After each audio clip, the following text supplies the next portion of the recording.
আবার খুবই কম। ওই ভাই এটা রাসেল ভাই এটার মধ্যে তো বিসি নাই। হ্যাঁ ভাই, হ্যাঁ এক ফ্রেন্ডের গাছের পেঁপে। হ্যাঁ হ্যাঁ, এই পেঁপেটা তো দেখতে দেখা যায় অনেক সুস্বাদু হবে। বিচি না থাকলে সুস্বাদু হ্যাঁ, এটি এটি চিনির মতো মিষ্টি, খাইলেই বোঝা যাবে। একটু খাইছেন না?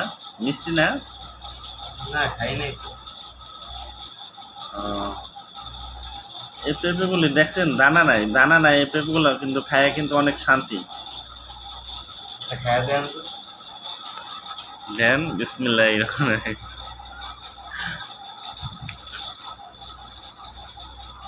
আসলে রাসেল ভাই অনেক মিষ্টি। মিষ্টি? হ্যাঁ যাক, মাশাআল্লাহ। স্টপ করো। দেই দেই, একটা বেশি হয়েছে পেঁপেটার মধ্যে। এই একটা বিচি ছিল। হায় হায়, একটা পেঁপের মধ্যে একটা বেশি হয়েছে।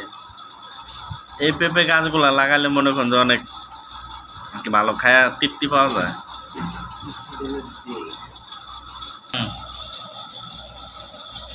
দেখেন পেঁপেগুলার মধ্যে এত বড় একটা পেঁপে আনছি, পেঁপেটার মধ্যে হচ্ছে একটাই দানা, আর দানাটা হচ্ছে এই যে দেখেন, এই যে দানাটা একটাই দানা হয়েছে।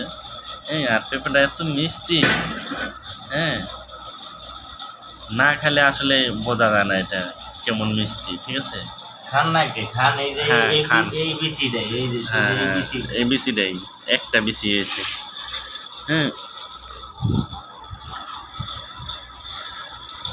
অরিজিনাল পেঁপেটা অনেক তো স্বাদ হয়েছে। সেই স্বাদ, হ্যাঁ, সেইটা সেই স্বাদ। বিচিটা ফালানো হয় না, এই যে না, বিচিটা যত্ন করে রাখেছেন। বিচিটা কি লাগাবেন নাকি? এর বীজ বানাইতে হবে।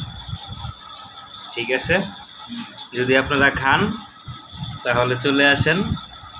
খুবই সুস্বাদু পেঁপে, মিষ্টি আছে, খুবই মিষ্টি মধুর মতো। সবাইরে দাওয়াত রইল, সবাইকে। আল্লাহ হাফেজ।